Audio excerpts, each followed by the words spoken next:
महाराष्ट्रात एकादशी असो किंवा श्रावण सोमवार किंवा महाशिवरात्री, प्रत्येक उपवासाच्या दिवशी खाण्याचा एक पक्का पदार्थ आहे, तो म्हणजे साबुदाण्याची खिचडी.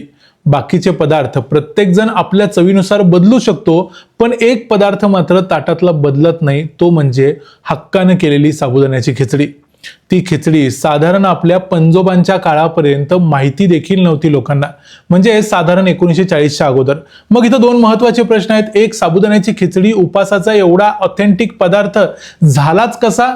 कारण आपण त्या दिवशी दुसरे कुठलेही धान्य किंवा भाज्या खात नाही, मग साबुदाण्याची खिचडीच का खातो, हा पहिला महत्त्वाचा प्रश्न.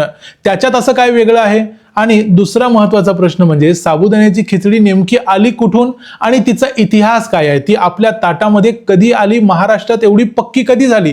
याशिवाय आणखी एक पोट प्रश्न आहे, तो म्हणजे महाराष्ट्रातच एवढे लोक वेडे होऊन साबुदाण्याची खिचडी खातात की संपूर्ण भारतातच ही खिचडी खायची पद्धत आहे? तर आजच्या या व्हिडिओमध्ये आपण बघणार आहोत साबुदाण्याच्या खिचडीचा संपूर्ण इतिहास. मी आहे रणजित यादव आणि तुम्ही पाहताय द मराठी बाणा. कसावा किंवा टॅपिओका, काही ठिकाणी मॅनिहॉट एस्क्युलेंटा म्हणजे रबर एरंडाच्या कुळातलं झुडूप, 30 ते 35% स्टार्च असलेलं एक कंदमूळ. आणि या झाडाचा किंवा या झुडपाचा भारताशी कसलाही संबंध नाही. हे झुडूप ब्राझीलमधलं. म्हणून ब्राझीलच्या तुपी आदिवासींनी हजारो वर्षापूर्वी या झाडाच्या मुळांचा वापर खाद्यपदार्थ म्हणून केला आणि म्हणूनच त्याला टॅपिओका असं देखील म्हटलं जातं. त्याला किसून गाळून त्यांनी त्याच्यापासून स्टार्च काढून अन्नपदार्थ म्हणून वापरायला सुरुवात केली. याच्यामध्ये भरपूर प्रमाणात स्टार्च असतं. या झाडाचा जन्मच मुळात ब्राझीलमधला. आपल्या भारतीय उपखंडाला किंवा आशिया खंडाला हा पदार्थ किंवा हे झाड माहिती नव्हतं. कसावा दुष्काळ सहन करतो, खराब जमिनीत पिकतो आणि सर्वात मोठा गुण म्हणजे काढेपर्यंत जमिनीतच साठवून ठेवता येतो, कारण हे कंद आहे. त्यामुळं ह्याचा धान्यासारखं एखादं कोठार करून ठेवावं लागत नाही. आता याच्या कंदमूळ असण्याचा एक महत्त्वाचा ॲडव्हान्टेज या झाडाला मिळाला, ज्यामुळे हे झाड आपल्या उपासाच्या दिवशी ताटात आलं. हे असं का झालं ते मी पुढे सांगेनच, पण त्या अगोदर बघूया की हे ब्राझीलमधलं झाड भारतापर्यंत कसं आलं. ब्राझीलवर सुरुवातीला पोर्तुगीजांनी राज्य केलं आणि पोर्तुगीजांनी गुलामांचा व्यापार देखील भरपूर केला. आता त्यांच्याकडे एक असं चॅलेंज होतं, ते म्हणजे या गुलामांना खायला घालायला एक स्वस्तातलं असं काहीतरी खाद्य पाहिजे होतं, जे कमी पैशात तयार होईल, कमी खर्चामध्ये त्याचा वापर देखील करता येईल आणि त्यामधून भरपूर कॅलरीज मिळतील, म्हणजे या लोकांच्याकडून भरपूर काम करून घेता येईल. मग या कसाव्याच्या झाडाचा वापर त्यांनी पश्चिम आफ्रिकेच्या किनाऱ्यावरील आफ्रिकन देशांमध्ये जसं की गॅबन, झायरे आणि इतर आतल्या देशांमध्ये केला. या घटना साधारण 16व्या आणि 17व्या शतकात घडल्या. या झाडाचा प्रवास ब्राझीलमधून आफ्रिकेपर्यंत झाला. नंतर पोर्तुगीजांच्या बरोबर हे झाड भारतात, केरळ आणि गोवा इथपर्यंत देखील याच काळात पोहोचलं. पण हे झाड भारतात जरी पोहोचलं असलं तरी प्रत्यक्षात आज जो साबुदाणा आपण खातो तशा प्रकारे साबुदाणा खायची पद्धत भारतात तेव्हा तयार झाली नव्हती. पुढं पोर्तुगीजांमुळे किंवा डचांमुळे हे कसाव्याचं पीक हे पुढं इंडोनेशियामध्ये, मलेशिया, सिंगापूर या देशांमध्ये पोहोचलं. तोपर्यंत इंडोनेशियामध्ये तिथल्या साबुताडाच्या झाडापासून साबुदाणे बनवायची पद्धत पडलेली होती. त्याला तिथले लोक सॅगो किंवा सागू असं म्हणायचे. पण यामध्ये ताडाचं झाड मारावं लागायचं आणि त्याच्या खोडापासून ते स्टार्च मिळवायचे. त्यांना कसाव्याच्या म्हणजे टॅपिओकाच्या झुडपाचा जो शोध लागला, जो पोर्तुगीजांच्यामुळे किंवा डचांच्यामुळे लागला, त्यामुळे लक्षात आलं की हे झुडूप न मारता याची कंदमुळं दरवर्षी कंटिन्युअसली काढता येतात.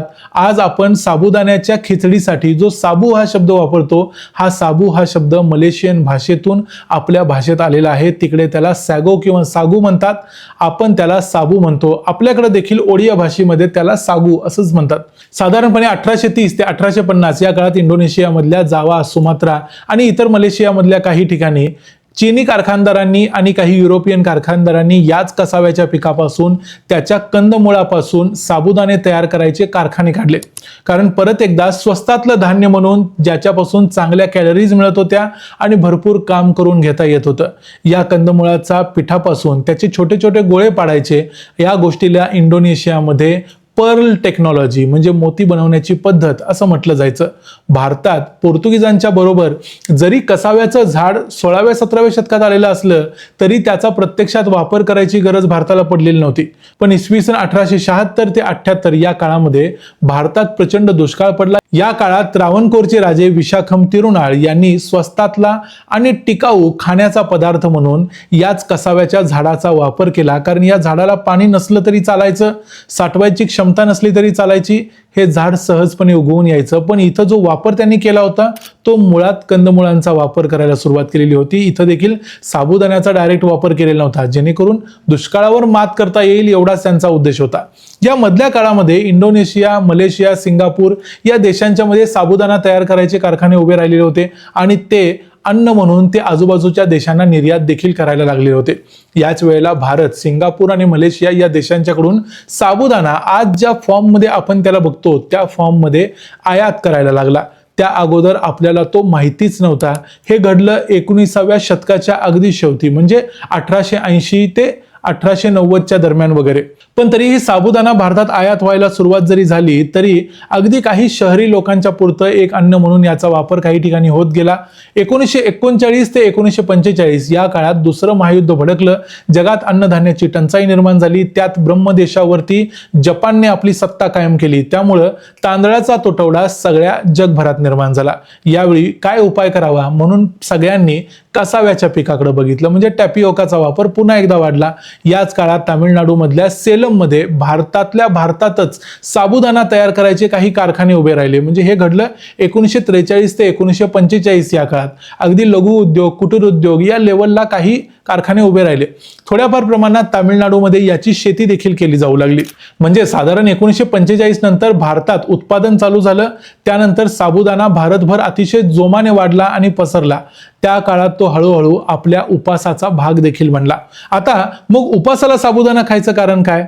तर उपासाला धान्य आणि भाज्या या दोन्हींना आपण निश्चित केलेलं असतं. पण साबुदाणा हे धान्य देखील नाही आणि ती भाजी देखील नाही, कारण साबुदाणा हे कंदापासून बनवलेलं एक अन्न आहे.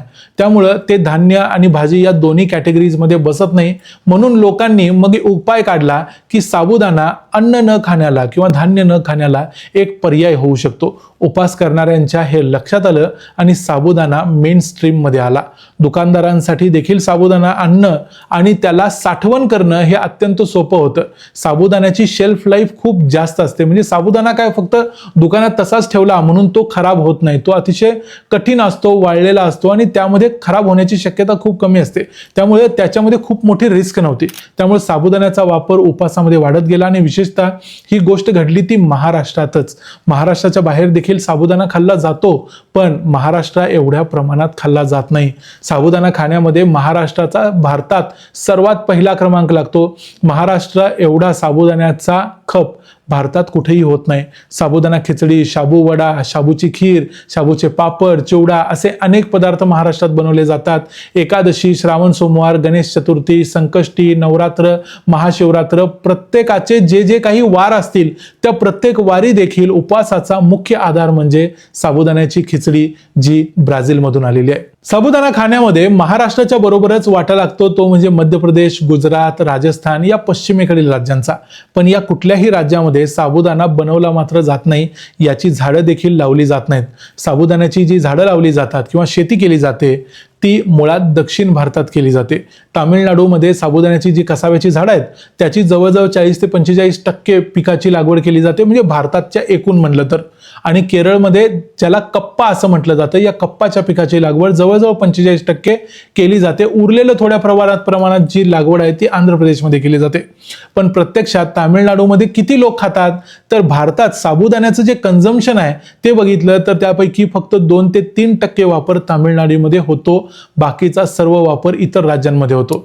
म्हणजे सर्वात जास्त साबुदाण्याचे जे मोती बनवणं किंवा ज्याचं जे पीक आहे ज्या राज्यामध्ये केलं जातं त्या राज्यामध्ये ते खाल्लं जात नाही. तामिळनाडूमधल्या सेलममध्ये अजून देखील साबुदाण्याचे कारखाने सर्वात जास्त आहेत. म्हणजे जिथे तो पिकतो तिथे कुणीच खात नाही आणि जिथे तो पिकत नाही तिथं मात्र सर्वांचा तो फेवरेट आहे. आपण महाराष्ट्रात मात्र साबुदाणा प्रत्येक उपासाला खातो. तो आपल्यापैकी अनेकांना आवडतो, मलाही आवडतो. आपल्याला वाटतं की हा पदार्थ शेकडो वर्षांपासून महाराष्ट्रातले लोक उपासाच्या दिवशी, आषाढी एकादशी, कार्तिकी एकादशीला खात असावेत म्हणून तो आपल्याकडं परंपरागतरित्या चालत आला असावा. पण प्रत्यक्षात आपल्या आजोबांच्या जरी मागे गेलं तरी आपल्याला साबुदाणा कुठेही सापडत नाही. आपल्या इतिहासात तो सापडायचा प्रश्नच येत नाही. पण तरी देखील जगात अशा काही भन्नाट गोष्टी घडत असतात ज्यामुळे जे आपलं नाही ते देखील आपलं हक्काचं आहे असं वाटायला लागतं. जसं की आपल्यापैकी अनेकांना साबुदाण्याची खिचडी खाताना त्यामध्ये बटाट्याचे छोटे छोटे काप असलेले आवडतात. त्याच्याशिवाय शेंगदाण्याच्या शिवाय तर साबुदाण्याची खिचडीची चवच येत नाही किंवा त्याची आपण कल्पनाच करू शकत नाही. पण एक मजेशीर गोष्ट म्हणजे ना साबुदाणा, ना बटाटा, ना शेंगदाणा यातला कुठलाही पदार्थ भारतीय नाही. हे तिन्ही पदार्थ पोर्तुगीजांनी आपल्यापर्यंत पोचवून दिलेले आहेत. त्यामुळे thanks to Portuguese for this असं म्हणायला पाहिजे. आज आहे आषाढी एकादशी. आषाढी एकादशीच्या सर्वांना खूप खूप शुभेच्छा. तुमच्यापैकी कुणाकुणाला साबुदाण्याची खिचडी आवडते ते आम्हाला कमेंट्समध्ये सांगा आणि तुमच्यापैकी कुणाकुणाला साबुदाण्याची ही गोष्ट माहिती होती तेही आम्हाला कमेंट्समध्ये सांगा. हा व्हिडिओ आवडला असेल तर व्हिडिओला लाईक करा, चॅनलला सबस्क्राईब करा. पुन्हा भेटू पुढच्या व्हिडिओमध्ये. तोपर्यंत पाहत रहा द मराठी बाणा. जय हिंद, जय महाराष्ट्र.